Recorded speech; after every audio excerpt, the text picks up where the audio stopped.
1971 সাল থেকে শুরু করে 90-এর গণপথ হয়েছে, 24-এর এই গণপথে ছাত্র শ্রমিক জনতা জীবন দিয়েছিল, একটা আকাঙ্ক্ষা ছিল একটা বৈষম্য সমাজ গড়ে উঠবে।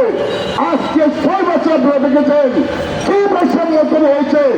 শ্রমিকের বেতন বৃদ্ধি পায় নাই, শ্রমিকের মজুরি চেতে গেলে গুলি করা হয়েছে।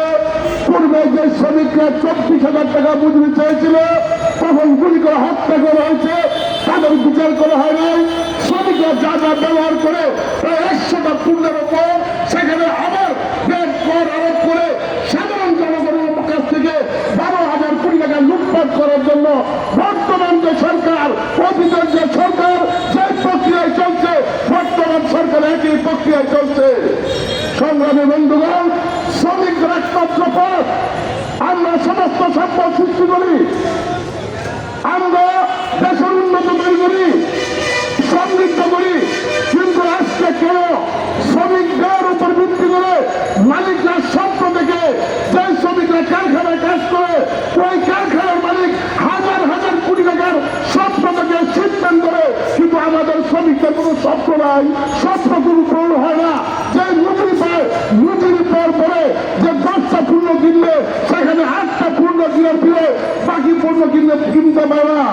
শ্রমিকের পুষ্টিকর খাবার নেই, শ্রমিকের বেতন পায় না, কোথায় কোথায় শ্রমিক ছড়াই দেওয়া হয়, নির্যাতন দেওয়া হয়, নিপীড়ন দেওয়া হয়। শ্রমিক যখন মজুরির কথা বলে তার ওপর লাঠিচার্জ করা হয়, পুলিশের টিয়ার গ্যাস দেওয়া হয়।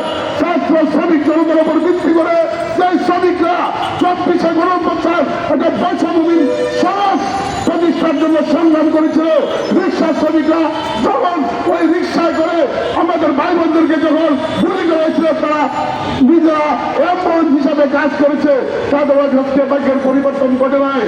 গ্রামের শ্রমিকদের কোথায় কোথায় তাদেরকে ছাঁটাই করা হয় এবং তাদেরকে কারখানা বন্ধ করা হয়, কিন্তু বন্ধ করে দিলে আইনগত হচ্ছে প্রাপ্য বলা সেখান থেকে তাদেরকে বঞ্চিত করা হয়। কিন্তু কারখানা যুক্ত সহ সমস্ত যখন তা ওই কারখানা বন্ধ দিতে হয়, কেন বন্ধ করা হয় এবং তারা কত টাকা দিয়ে কারখানা শুরু করেছিল, বর্তমানে কত টাকা তার হয়েছে, কেন কারখানা বন্ধ করবে তার কোনো প্রশ্নের উত্তর নেই। বরঞ্চ শ্রমিকদের টাকা লুটপাট করে চুরি করে এই দেশের টাকা বিদেশে পাচার করছে। আমাদের সমাজের মানুষরা কেউ এই দেশ থেকে বিদেশের টাকা পাচার করে নাই, কিন্তু অথচ এখানে ব্যাট এবং ট্যাক্সের উপর ভিত্তি করে আমাদের মোবাইলে সেখানে 56,100 টাকা রিচার্জ করলে 56 টাকা রাষ্ট্রীয় ফান্ডে চলে যাবে। এমন এক পরিস্থিতির মধ্যে বাংলাদেশের সমাজের মানুষ, সাধারণ মানুষ আমরা আছি। সংগ্রামী বন্ধুগণ, শ্রমিকের জন্য সেখানে শ্রম আইনের যে অগণতান্ত্রিক ধারাগুলি আছে সে ধারাগুলি বাতিল করতে হবে। শ্রমিকের জন্য সেখানে শ্রমিক যদি মৃত্যু হয় মাত্র 2 লক্ষ টাকা তার ক্ষতিপূরণ রেখা হয়েছে। ওই কুরবানির সময় সেই শ্রমিককে শোষণ করে লুটপাট করে হাজার হাজার কোটি টাকা তা কুরবানি দেয়, অথচ আমাদের শ্রমিক ভাই মৃত্যু হলে মাত্র 2 লক্ষ টাকা ক্ষতিপূরণের বিধান রেখেছে। আমরা এই বিধানের বিরুদ্ধে ইতিপূর্বে বিভিন্ন সময় সেখানে আমরা বলছি সেখানে বাতিল করতে হবে, আজীবনের সমপরিমাণ ক্ষতিপূরণ বিধান তৈরি করতে হবে, কিন্তু রাষ্ট্রে সেই কথা শুনছে না। সংগ্রামী বন্ধুগণ, আমরা 7 কোটি শ্রমজীবী মানুষ ঐক্যবদ্ধভাবে শ্রমিক অধিকার প্রতিষ্ঠা করা, শ্রমিকের রাষ্ট্র কায়েম ছাড়া পরিবর্তন হবে না।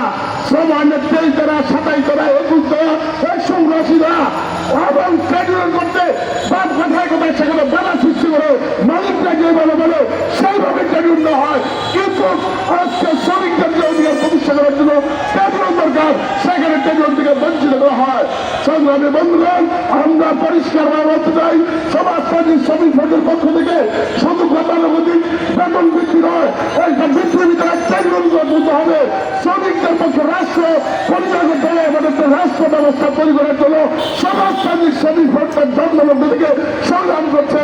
আগামী দিনে শ্রমিকদের জন্য ন্যায্য মজুরি, শ্রম আইনের বাতিল এবং সেখানে আইন সংস্কার, রেশনিংয়ের ব্যবস্থা করতে হবে।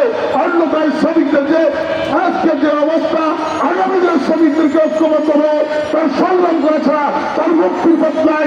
তাই আগামী দিনে ঐক্যবদ্ধভাবে সকল শ্রমিকদেরকে তার অধিকার প্রতিষ্ঠা করার জন্য সংগ্রাম করতে হবে। সংগ্রামে একমাত্র পথ তার মুক্তির পথ। এই সংগ্রাম করেই আগামী দিনে শ্রমিকদের রাষ্ট্র কায়েম করতে হবে। এই প্রত্যাশা রেখে আগামী আহ্বান জানিয়ে আমি আমার